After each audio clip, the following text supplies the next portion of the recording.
আসসালামু আলাইকুম everyone, welcome back to my channel. আজকে আমি আপনাদের সঙ্গে শেয়ার করব ভীষণ মজার একটি পোয়া পিঠার রেসিপি। আর এই পোয়া পিঠাটি আমি ঝাল দিয়ে করেছি। আর এই পোয়া পিঠাটি আমি আসলে গরুর তেল দিয়ে তৈরি করে নিয়েছি কিংবা ভেজে নিয়েছি। আর এভাবে তৈরি করলে যে আলাদা একটা স্মেল পাওয়া যায়, সেটা কিন্তু খুবই মজার হয় খেতে। এখনও যারা আমার চ্যানেলটি সাবস্ক্রাইব করেননি, তাদের জন্য সাবস্ক্রাইব করা অনুরোধ রইল।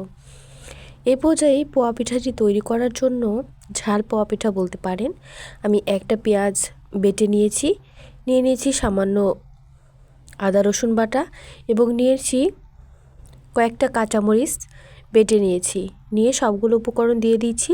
তারপরে দিয়ে দিচ্ছি 1 চামচের মতো লবণ, দিয়ে দিচ্ছি হাফ চামচ হলুদ গুঁড়া। এ পর্যায়ে আমি দিয়ে দিব হাফ চামচের মতো মরিচ গুঁড়া।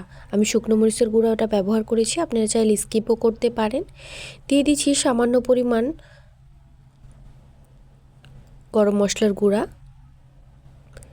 দিয়ে দিচ্ছি আস্ত জিরা 1/4 চামচের মতো, দিয়ে সবগুলো উপকরণ খুব ভালোভাবে মিক্স করে নিচ্ছি। আর এখনও যারা আমার রেসিপি দেখছেন কিন্তু লাইক দেননি, প্লিজ একটা লাইক দিয়ে দিবেন, কারণ আপনার একটা লাইক আমার শেয়ারের কাজ করবে। এ পর্যায়ে খুব ভালোভাবে মিক্স করে নেওয়ার পর দিয়ে দিব একটা ডিম। আমি একটা ডিম ফেটিয়ে দিয়ে দিচ্ছি। আপনারা চাইলে হাঁসের কিংবা মুরগির যে কোনো ডিমই এখানে ব্যবহার করতে পারেন। ডিম দেওয়ার পর খুব ভালোভাবে মিক্স করে নিচ্ছি। মিক্স করার পর দিয়ে দিচ্ছি 1/4 চা চামচের আর একটু কম বেকিং সোডা।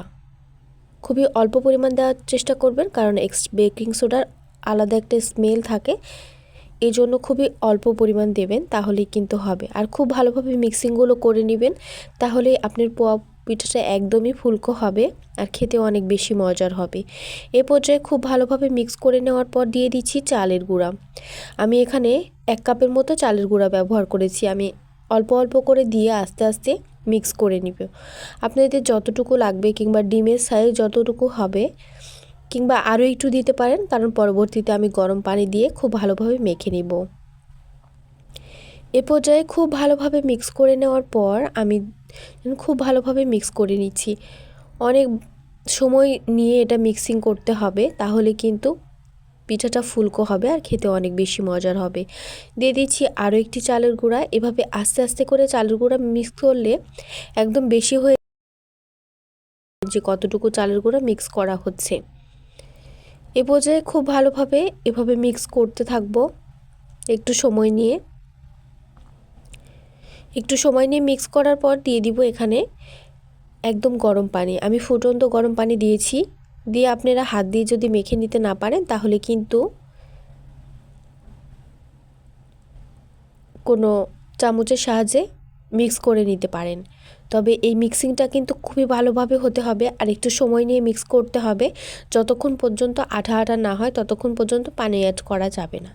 এই পর্যায়ে আমি কিন্তু মিক্স করা হয়ে গেছে। কনসিস্টেন্সিটা দেখিয়ে দিচ্ছি কতটা সুন্দর হয়েছে। আপনারা এভাবে চামচ দিয়ে খুব ভালোভাবে আরও একটু সময় করে নেবেন, তাহলে পিঠাটা কিন্তু আরও একটু ভালো হবে, খেতে অনেক বেশি মজার হবে। এ পর্যায়ে আমি একটা প্যান নিয়ে নিচ্ছি, তবে অবশ্যই চেষ্টা করবেন এরকম নিচু একটু প্যান নিতে, তাহলে কিন্তু তেলটা কম লাগবে। আর আমি গরুর তেল দিয়ে দিয়েছি, দেখেই বুঝতে পারছেন এটা কিন্তু কোরবানির সময় আমরা সাধারণত সংরক্ষণ করে থাকি। তারপরে খুব ভালোভাবে প্যানেতে মিক্স করে প্যানে এভাবে তেলের মধ্যে তেলটা গরম হওয়ার সঙ্গে সঙ্গে দিয়ে দিচ্ছি। আর কতটা সুন্দর এবং ফুলকো পোয়া পিঠা হয়েছে দেখেই বুঝতে পারছেন। এবং আরও একটি করে দেখিয়ে দিচ্ছি। এভাবে একটু ঝটপট করে দিয়ে দিতে হবে। আর অবশ্যই টেম্পারেচার একদম লো হিটে রাখা যাবে না, একদম মিডিয়াম হিটে রাখতে হবে। আবার বেশি তেল গরম হয়ে গেলে তখন কিন্তু একটু টেম্পারেচার কমায় দিতে হবে। এ পর্যায়ে নেড়ে চেড়ে এভাবে কিন্তু এই পিঠাগুলো সবগুলো তৈরি করে নিচ্ছি। কতটা সহজ দেখেই বুঝতে পারছেন। আর খেতেও কিন্তু এই ঝাল পোয়া পিঠা খেতে কিন্তু আরও বেশি মজার হয়। আর এখন তো শীতের সিজন, আর পিঠাপুলির সময় এভাবে পিঠা তৈরি করে খুব সহজে খেতে পারেন। আর অবশ্যই এটা গরম গরম পরিবেশন করার চেষ্টা করবেন, কারণ ঝাল পোয়া পিঠা সবসময় গরম গরম খেলে আরও বেশি মজার হয়। এ পর্যায়ে খুব ভালোভাবে এভাবে তেলটা ছড়িয়ে দিতে হবে, তাহলে কিন্তু পিঠাটা ফুলবে ভালো। তারপরে একদম ফোলা শেষ হয়ে গেলে উল্টে দিতে হবে, তারপরে উঠিয়ে নিতে হবে পিঠাগুলো। এভাবে সবগুলো তৈরি করেছি। আর আমার রেসিপি ভালো লাগলে অবশ্যই কমেন্ট করে জানাবেন কেমন হয়েছে আমার মজার এই ঝাল পোয়া পিঠা, গরুর তেলে ভাজা ঝাল পোয়া পিঠার রেসিপি।